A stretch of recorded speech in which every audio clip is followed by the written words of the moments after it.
Talking of working hard, the post-Christmas slump should be a time for all of us to relax. But for many women, it just means more food to cook, more cards to write, more family members to manage, and so on. And if you feel this way, you're not crazy. In fact, it's what experts call emotional labour. Experts, then. And in the festive season, women tend to bear the brunt of it. But is it sexist to suggest that women still lean into these gender roles at Christmas? Well, in my house, I'll order all the stuff from the supermarket, whatever, and my husband will go and pick it up. But I get all the Christmas presents. I sort out the Christmas tree. I get everybody's presents, grandchildren, my children and that, and then Mark will give me half the money to whatever, because I'm more likely to know what they're like than he would be. He'd get them the wrong thing or whatever. But I do think that, I know in Lauren's household as well, she's got Steve and the two girls, they do share things, but in general, she does most of the shopping and ordering presents and everything. But do you think that's because women want to do it? Like, if I say to a guy in the end of November, or any of my ex-husbands or whatever, any of my ex-husbands.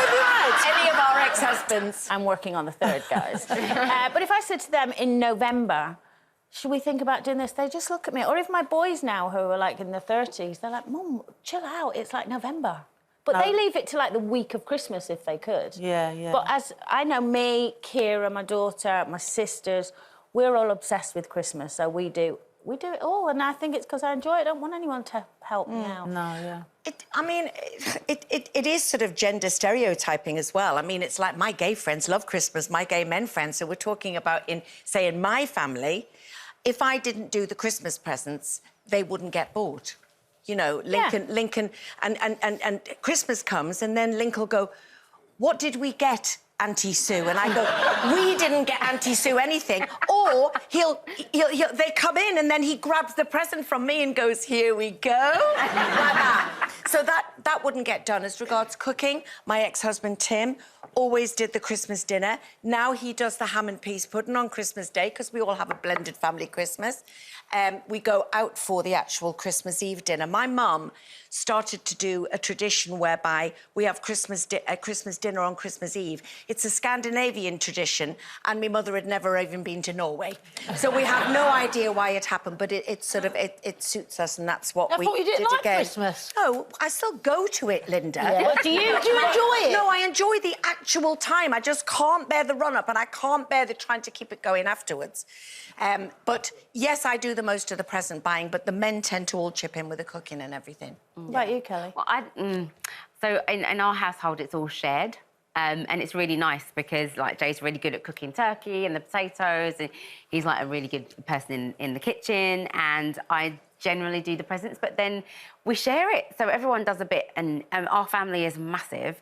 So if we all get together, you've got to share it. Otherwise, all of that responsibility would fall on one person's shoulders, and what kind of time would they have, you know? We do the seasoning the night before, the turkey gets seasoned the night before. Yes, she's nodding. Yes, that's right. Round of applause for our nurse in the front row. So we share, you know, everything is shared. And I think modern women don't get stuck in a rut. If you're going to be able to set any boundaries early on, just set them. Just say, you know, why don't we just share this? You do this, I do that. Like, because Colin likes doing it. Yeah, but I think that's just in terms of his character, his organisational skills, and it's just that lists of stuff are just ticked off. And then, like, for example, one year I forgot one of my family members and I felt really bad. So if that spreadsheet wasn't in place, I would feel awful Christmas Day. Spreadsheet? She does a spreadsheet. Yeah, I don't. But Lauren does that as well. Lauren has a list and ticks off everything as she goes along. And then you know it's done. I know it looks really boring, but I just prefer to be organised. Oh, listen, I think it's great that you're that organised. I wish I could be a bit more organised like that. But it's just weird that we've got, like, yin and yang and whatever it is between you two. We've got Scrooge, Ebenezer, and then we've got... I don't know. Yeah, but I don't know. I think if you want to enjoy your Christmas, just get on with organise it. And then you're not But then isn't that the joy of Christmas sometimes, is the disorganisation, like rushing round? It's one day and it's a Sunday dinner without Yorkshire puddings. Do you not have Yorkshire 25 puddings? adverts for 6 years before Christmas. But it's about not a Sunday just dinner. about a Christmas dinner. It is also about the birth of Jesus, celebrating a religious festival that's like one of the most important days on the calendar. If you're religious. Yeah, if you're a person of faith. It's amazing. Like, our church service is fantastic and it's beautiful, and you know you've got nativity play and you've got lovely. I love midnight mass. Yeah, as well. midnight mass and all of those kinds of things, which is beautiful. Yeah, indeed. You see, Laura. No, I know. Each to their own.